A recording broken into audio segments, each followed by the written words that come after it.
আদেশের স্থগিত হয়ে যাওয়া পাবনা ১ ও ২ আসনের আপিল শুনানি অনুষ্ঠিত হবে আজ। এ নিয়ে আরো জানাতে সরাসরি যুক্ত হচ্ছেন সহকর্মী ইমদাদুল আজাদ। ইমদাদ, জানতে চাই যে পাবনার ২ আসন নিয়ে আপিল শুনানি কখন শুরু হবে এবং কি তথ্য আছে?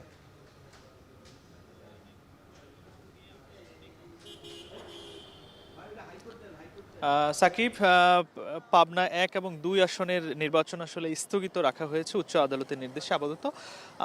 এটির বিরুদ্ধে লিভ টু আপিলের জন্য আজকের দিনটি ধার্য রয়েছে। আমরা হয়তোবা কিছুক্ষণ পরে জানতে পারবো যে এই লিভ টু আপিল ঠিক কখন অনুষ্ঠিত হবে। আমরা হাইকোর্টে আছি। গতকাল প্রধান বিচারপতি নেতৃত্বাধীন যে বেঞ্চ রয়েছে, এই বেঞ্চে আজকের জন্য দিনটি ধার্য রাখা হয়েছে। মূলত পাবনা ১ এবং পাবনা ২ আসনে, পাবনা ১ আসনের কয়েকটি ইউনিয়ন এবং একটি পৌরসভাকে পাবনা ১ আসন থেকে বাদ দিয়ে পাবনা ২ আসনে জুড়ে দেওয়া হয়েছে।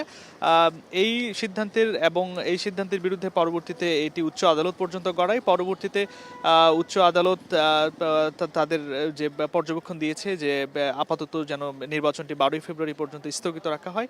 সেই নির্বাচন যেন স্থগিত না রাখা হয় সেই সিদ্ধান্ত তার বিরুদ্ধে আবার আবেদন করেছেন জামায়াতে ইসলামীর ওই আসনের প্রার্থী। পরবর্তীতে গতকাল প্রধান বিচারপতির নেতৃত্বাধীন আপিল বেঞ্চ এই বিষয়টিকে নিষ্পত্তির জন্য আজকের দিনটি ধার্য করেছেন।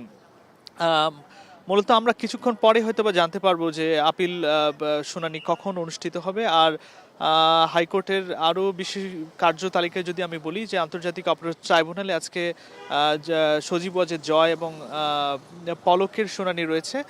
মানবতা বিরোধী অপরাধে তারা ইন্টারনেট বন্ধ করে হত্যা এবং উস্কানি সহ বেশ কিছু অভিযোগ আনা হয়েছে।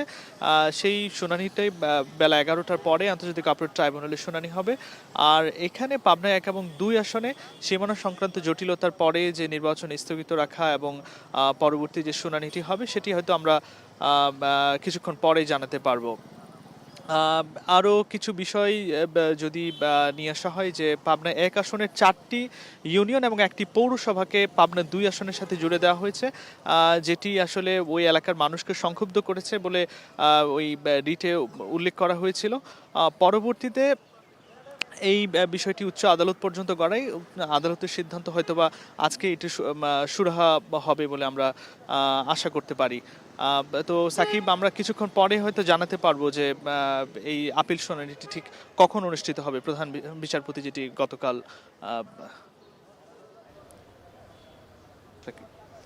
পাবনা ১ ও ২ আসনের আপিল শুনানি অনুষ্ঠিত হবে আজ, সে খবর